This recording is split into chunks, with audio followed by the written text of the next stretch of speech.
جو پچھلے انبیاء دیتے رہے کہ اللہ کو اپنا رب مانو، کسی کو اس کا شریک نہ کرو۔ تیسرے رکوع میں بتایا گیا کہ ان کی قوم کے نافرمانوں نے بھی وہی الفاظ استعمال کیے، ما ھذا الا بشر مثلکم، کہ یہ ہود علیہ السلام تو محض ایک بشر ہیں، اس کے علاوہ یہ کچھ نہیں ہیں، اور جب ہم لوگ ہڈیاں ہو جائیں گے تو اس کے بعد کیسے زندہ ہوں گے؟ حود علیہ السلام تو یہ کہتے ہیں کہ اس کے بعد تمہیں زندہ کیا جائے گا، حالانکہ یہ بالکل ممکن نہیں ہے، اور یہ اللہ پر جھوٹ باندھ رہے ہیں، نعوذ باللہ۔ ہم ان کی دعوت کو ماننے والے نہیں ہیں۔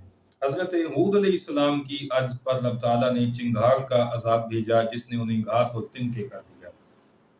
پھر پے در پے رسول آئے، لوگوں نے جب ان کا انکار کیا تو انہیں بھی اگلوں سے ملا دیا گیا، اسی طرح سے ان پر بھی عذاب آئے، اور اگلے انکار کرنے والوں کے ساتھ ان کو بھی جہنم کا رب تعالیٰ نے ایندھن بنا دیا۔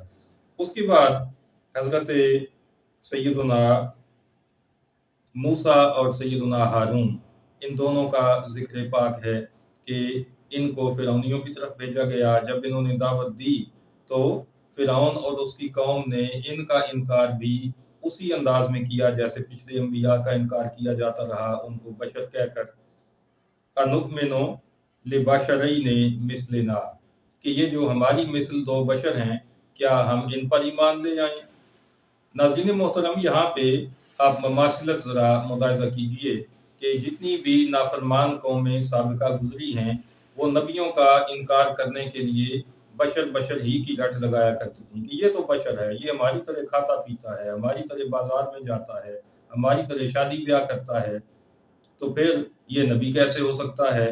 اور آج ہمارے معاشرے میں بھی ایک طبقہ ایسا ہے کہ جو نبی کریم رؤوف الرحیم صلی اللہ تعالیٰ علیہ وآلہ وسلم کی عظمتوں اور آپ کی رفتوں کا انکار کرتے ہوئے آپ کو محض اپنی مثل بشر قرار دیتا ہے۔ تو ان کا کنیکشن انہی پہلے لوگوں کے ساتھ ہے، انہیں ان کے انجام سے عبرت حاصل کرنی چاہیے اور اپنا قبلہ درست کرتے ہوئے صحیح اور سچا دین قبول کر لینا چاہیے۔ چوتھا رکوع ہے سورۃ المومنون کا، یہ 18ویں پارے کا بھی چوتھا رکوع ہے۔ اس میں رب تعالیٰ نے پیغمبروں کو مخاطب کر کے کچھ احکام ارشاد فرمائے۔ مفسرین نے یہاں پہ مختلف توجیحات پیش کی ہیں کہ یہ سابقہ پیغمبروں کو ان کے اپنے اپنے ادوار میں یہ احکام ہر نبی کو دیے گئے تھے، اور ایک توجیہ یہ بھی دی گئی کہ مخاطب تو انبیاء کو کیا گیا ہے، لیکن دراصل یہ احکام ان کی امتوں کے لیے تھے۔ بہرحال یہاں پہ حکم دیا گیا کہ پاکیزہ چیزیں کھاؤ، اچھے کام کرو، اور میں تمہارا رب ہوں، مجھی سے ڈرو۔ رسولوں کا کہا مان کر اللہ کو رب مانے اور آخرت پر ایمان رکھنے والے بھلائیوں میں جلدی کرتے ہیں، یہ بھی یہاں پر حقیقت بیان فرمائی گئی ہے۔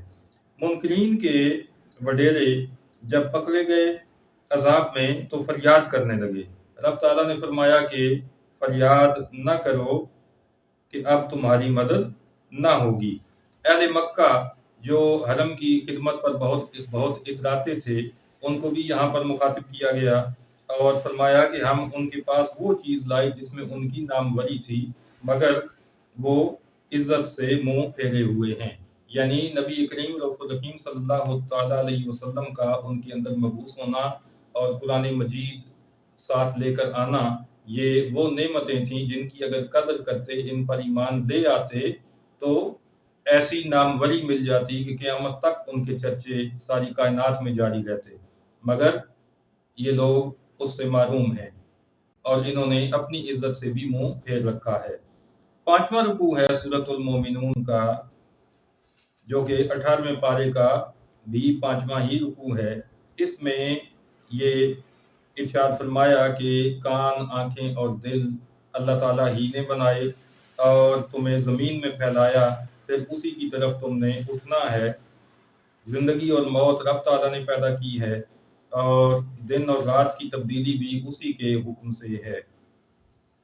آخرت کا انکار کرنے والوں سے رب تعالیٰ نے فرمایا کہ زمین اور جو کچھ اس میں ہے کس کا مال ہے؟ اے محبوب، آپ ان سے یہ سوال کیجئے۔ جب آپ سوال کریں گے تو ان کا جواب کیا ہوگا؟ وہ کہیں گے کہ سب کچھ اللہ کا ہے۔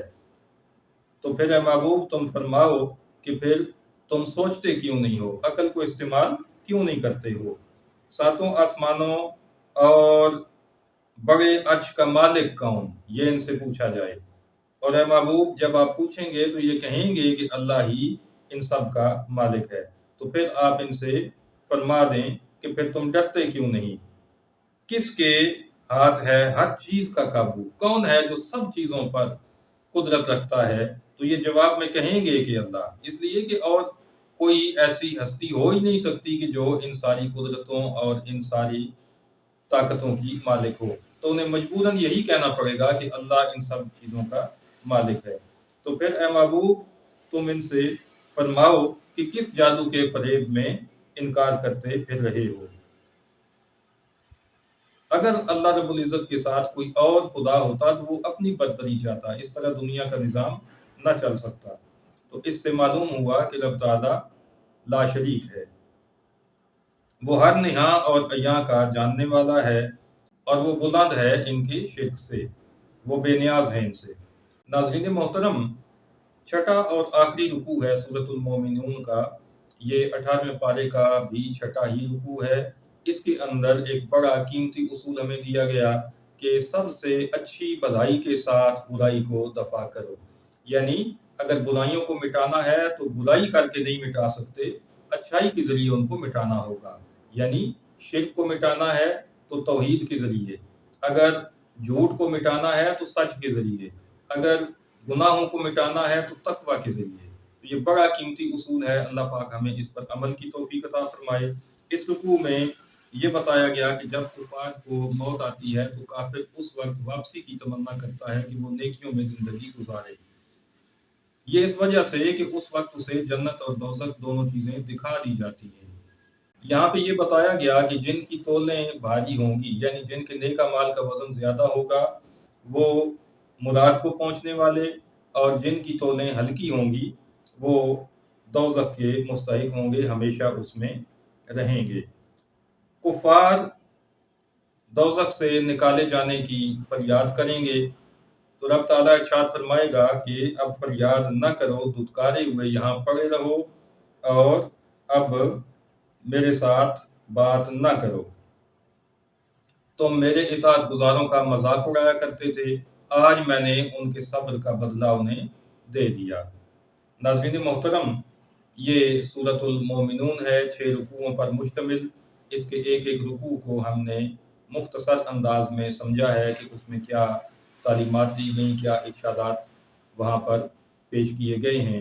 ناظرین محترم، دعا کیجئے کہ اللہ رب العزت ہمیں اپنے اس پاک کلام کو اچھی طرح سے سمجھ کر اس پر عمل پیرا ہو کر اپنی زندگیاں گزارنے کی توفیق عطا فرمائے، ہمارے دلوں میں اپنی اور اپنے پیارے حبیب صلی اللہ تعالیٰ علیہ وآلہ وسلم کی محبت پیدا فرمائے، اسی محبت پر جینا نصیب رکھے اور اسی محبت کے ساتھ ہمیں دنیا سے اٹھا دے۔ وما علینا الا البلاغ المبین۔